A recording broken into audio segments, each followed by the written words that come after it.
एक शानदार हाथियों का काफिला हरे भरे खेत के बीच चलता है, जिसमें पारंपरिक पोशाक पहने योद्धा युद्ध के लिए सवार हैं। राजा हाथियों का निरीक्षण करते हैं। अपने सेवकों के साथ पृष्ठभूमि में एक जीवंत रेगिस्तान का दृश्य दर्शाता है, जो इस दृश्य की भव्यता को प्रदर्शित करता है। योद्धा जीवंत कवच में हाथियों के चारों ओर इकट्ठा होते हैं और धूल हवा में उड़ती है, जो इम्पेंडिंग युद्ध के लिए उनकी तत्परता को दर्शाता है।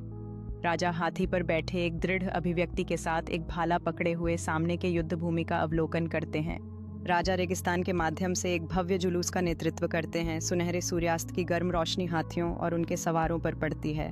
एक पैनोरमिक दृश्य जहां हाथी आगे बढ़ते हैं, दुश्मन सैनिकों में खौफ पैदा करते हैं और पृष्ठभूमि में तीर उड़ते हुए दिखाई देते हैं।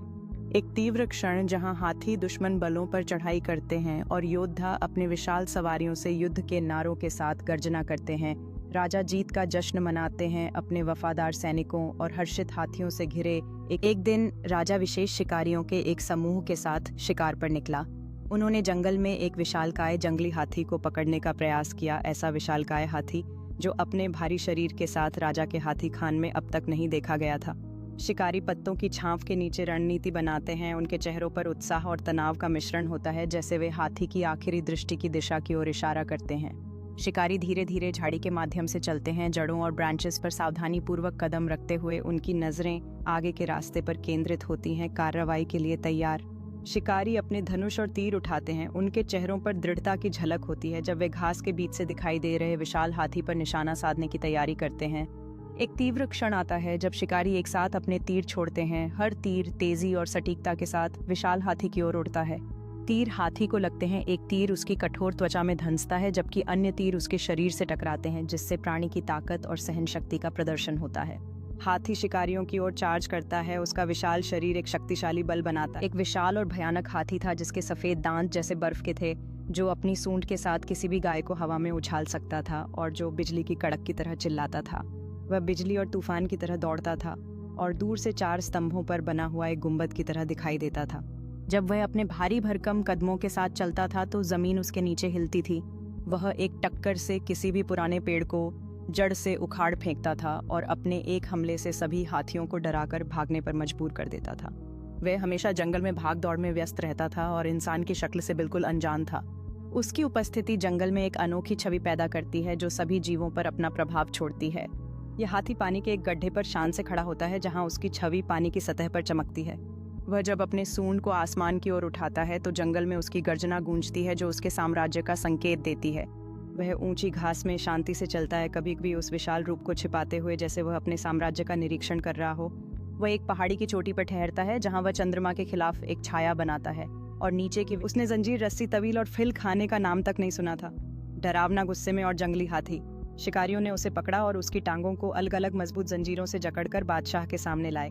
बादशाह ने हाथी के तंदुरुस्त और खूबसूरत डील डॉल को पसंद किया और इसे अपनी संपत्ति में लाए जाने पर खुश हुआ। इस खुशी में उसने शिकारियों को भारी इनाम दिया। राजा ने महल के भव्य दरबार में हाथी को देखा, जहां उसके चारों ओर दरबारी और रईस खड़े थे, जो हाथी की सुंदरता को देखकर हैरान थे। राजा ने अपनी खुशी का इजहार किया और हाथी को अपने शाही बाग में ले जाने का आदेश दिया।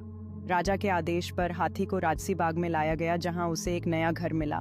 बाग की हरियाली और रंग बिरंगे फूलों के बीच यह हाथी अपनी ताकत और गरिमा के साथ कदम रखता है।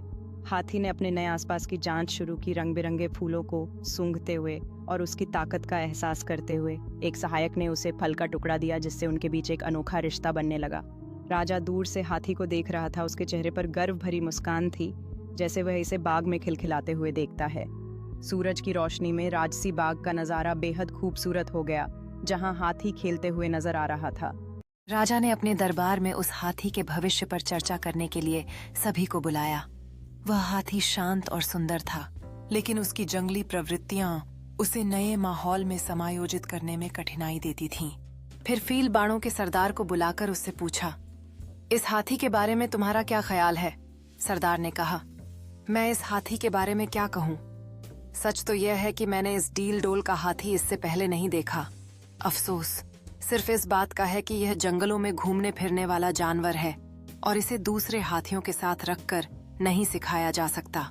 राजा ने कहा, जो भी हो, इस हाथी को सिखाना बहुत जरूरी है। दरबारी सलाहकारों ने हाथी को सिखाने के तरीकों पर चर्चा की। जबकि वे उसके भविष्य के बारे में चिंतित थे। एक दयालु प्रशिक्षक ने हाथी के साथ संपर्क बनाने का प्रयास किया, यह दर्शाते हुए कि किस तरह से विश्वास स्थापित किया जा सकता है। प्रशिक्षक ने धैर्यपूर्वक जमीन पर बैठकर हाथियों को आदेश देने के लिए धीरे धीरे इशारे किए ताकि विश्वास बना सके। राजा दूर से यह सब देख रहा था। उनकी मेरी इच्छा है कि मैं इस पर सवारी करूं और लोग देखें कि इससे पहले किसी और के पास इस डील डोल का हाथी नहीं था। फील्डबानों के अफसर ने कहा, इस हाथी की ट्रेनिंग बहुत मुश्किल है। अब यह बच्चा नहीं, जंगल में पला बढ़ा है और इसने बिना किसी पाबंदी और कैद के परवरिश पाई है। किसी भी जानवर को छोटी उम्र में सधाना चाहिए और इसे जवानी में काम और आराम करने की आदत डालनी चाहिए। ट्रेनर आत्मविश्वास से हाथी के पास खड़ा है, उसके ट्रंक को कोमलता से सहलाते हुए, जो धैर्य और समझ से बने गहरे बंधन को दर्शाता है। एक दृश्य में ट्रेनर हाथी को एक आज्ञा प्रदर्शित कर रहा है, जबकि पीछे हरे भरे जंगल में उनके प्रशिक्षण के परिवेश की सुंदरता और चुनौतियों के संकेत हैं। एक प्रेरणादायक चित्र में हाथी कई करतब दिखा रहा है, ट्रेनर के मार्गदर्शन में सुंदरता और बुद्धिमत्ता का प्रदर्शन करते हुए, जबकि दर्शक आश्चर्यचकित होकर देख रहे हैं। एक चौड़ी शॉट में ट्रेनर गर्व से हाथी के पास खड़ा है। सफल प्रदर्शन के बाद दोनों आत्मविश्वास और खुशी की भावना व्यक्त कर रहे हैं, प्रशंसा से भरे दर्शकों के सामने। ये हाथी अगर कुछ बातें सीख भी ले तो इसका दिल जंगली ही रहेगा और इसकी ट्रेनिंग के लिए लंबी अवधि की आवश्यकता होगी। बादशाह ने कहा, मैं तुम्हें 3 साल की मोहलत देता हूँ। तुम्हें चाहिए कि इस हाथी की इस तरह ट्रेनिंग करो कि यह सेवा के योग्य हो जाए और युद्ध और यात्रा में कारगर हो। मैं आज ही से इसे तुम्हारे सुपुर्द करता हूँ। इसे वादे के मुताबिक काम और मैदान युद्ध के लिए तैयार होना चाहिए। देखते देखते 3 साल का समय बीतने लगा और हाथी ने कई चीजें सीखना शुरू कर दिया। प्रशिक्षक ने धैर्य से उसका प्रशिक्षण जारी रखा, हर कदम पर उसकी प्रगति को ध्यान में रखते हुए। अब हाथी युद्ध के लिए तैयार हो रहा था और उसकी ट्रेनिंग एक नई दिशा में बढ़ रही थी। अब हाथी को रंग बिरंगी सजावट के साथ तैयार किया जा चुका था और प्रशिक्षक गर्व से उसकी ओर देख रहा था। सैनिकों का एक व्यस्त दृश्य सामने आया, जिसमें प्रशिक्षित हाथी अग्रिम पंक्ति में खड़ा था, आगामी युद्ध में भाग लेने के लिए तैयार।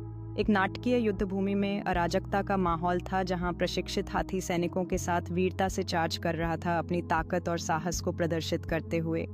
हाथी के चेहरे पर दृढ़ संकल्प की झलक थी, जो यह दर्शा रहा था कि अब वह फील्डबान को पहचानने लगा और उसकी मेहरबानियों का आदी होने लगा था। आहिस्ता आहिस्ता फील्डबान हाथी को ये बात सिखाने में कामयाब हो गया कि वो दूसरे हाथियों के साथ किस तरह बैठे उठे, हुक्म देने पर किस तरह हरकत में आए और किस तरह रुक कहने पर रुक जाए। कभी कभी फील्डबान उसकी पीठ पर सवार हो जाता और उसे जंगल में ले जाता, और कभी एक लंबे अरसे तक उसे तवील में बांधे रखता। इस तरह हाथी और फील्डबान के बीच एक अनमोल रिश्ता विकसित होता गया। इसका परिणाम यह हुआ कि हाथी ने अपने नए जीवन को पूरी तरह से स्वीकार कर लिया। उसने अपनी अद्भुत ताकत और बुद्धिमत्ता को समझना शुरू कर दिया था। अब वह जानता था कि उसकी भूमिका न केवल एक साथी की है, बल्कि एक शिक्षिका की भी है। हर दिन एक नई सीख के साथ उनका रिश्ता और भी गहरा होता गया। उनकी साझेदारी ने न केवल हाथी को सिखाया, बल्कि फील्डबान को भी एक नया दृष्टिकोण दिया। वह समझ गया था कि प्यार और धैर्य के साथ किसी भी बाधा को पार किया जा सकता है। इस यात्रा ने न केवल हाथी के व्यक्तित्व को उजागर किया, बल्कि फील्डबान की जिंदगी में भी एक नई रोशनी भर दी। अब हाथी केवल एक जानवर नहीं था, बल्कि उसके जीवन का सबसे करीबी साथी बन गया था। उनकी दोस्ती ने यह साबित कर दिया कि एक सच्चा साथी हर परिस्थिति में साथ रहता है। उन्होंने एक दूसरे के साथ जो अनुभव साझा किए हुए, कभी कभी उसे दूसरे हाथियों के साथ लड़ाते और कभी उसे उनके साथ बांध देते और आवश्यक आदाब और आदतें सिखाते। ऐसे ही 3 साल की अवधि गुजरी और वादा का दिन आ पहुंचता है। राजा ने हाथी को लाने का आदेश दिया ताकि वह खुद देख सके कि उसकी ट्रेनिंग कैसी हुई है। फील्डबान ने हाथी को पेश किया। अब उसके हाथ पांव जंजीर से आजाद थे। राजा ने देखा कि वह पहले से ज्यादा शक्तिशाली और आज्ञाकारी हो गया है और उसमें जंगलीपन के निशान नहीं रहे। राजा अपने भव्य सिंहासन पर बैठा है, शानदार वस्त्रों में सजा हुआ। उसके चेहरे पर गर्व और संतोष का मिश्रण है, क्योंकि वह सामने खड़े प्रशिक्षित हाथी को देखता है। हाथी कई प्रभावशाली करतब करता है, जैसे कि अपनी सूंड उठाना और गरिमामय तरीके से झुकना, जबकि सामने खड़े अस्थायी दरबारी ध्यान से देख रहे हैं। हाथी खुशी खुशी राजा के साथ बातचीत कर रहा है, अपनी सूंड से हल्के से उसे छूते हुए, जो उनकी बीच विश्वास और स्नेह का बंधन दर्शाता है। दरबारी ताली बजा रहे हैं और उत्साह में चिल्ला रहे हैं। उनके चेहरों पर आनंद की चमक है जब वे हाथी के प्रदर्शन को देख रहे हैं, जिससे एक उत्सव का राजा ने पूछा, क्या मैं हाथी पर सवार हो सकता हूँ? हाथी के मालिक ने कहा, मैं खुद इस पर कई बार सवार हुआ हूँ, जंगल गया हूँ और सही सलामत वापस आया हूँ। हाथी ने कभी मेरे आदेश का विरोध नहीं किया। राजा ने आदेश दिया कि हाथी के पास एक पायदान रख दिया जाए। राजा इस पर पैर रखकर हाथी पर सवार हो गया। हाथी का मालिक भी एक अलग हाथी पर सवार होकर राजा के साथ हो गया। यात्रा शुरू हुई और उन्हें महसूस हुआ कि हाथी धीरे धीरे आगे बढ़ रहा है और आदेशों का पालन कर रहा है। सफर के दौरान राजा ने हाथी की चाल को महसूस किया और उसकी शक्ति का अनुभव किया।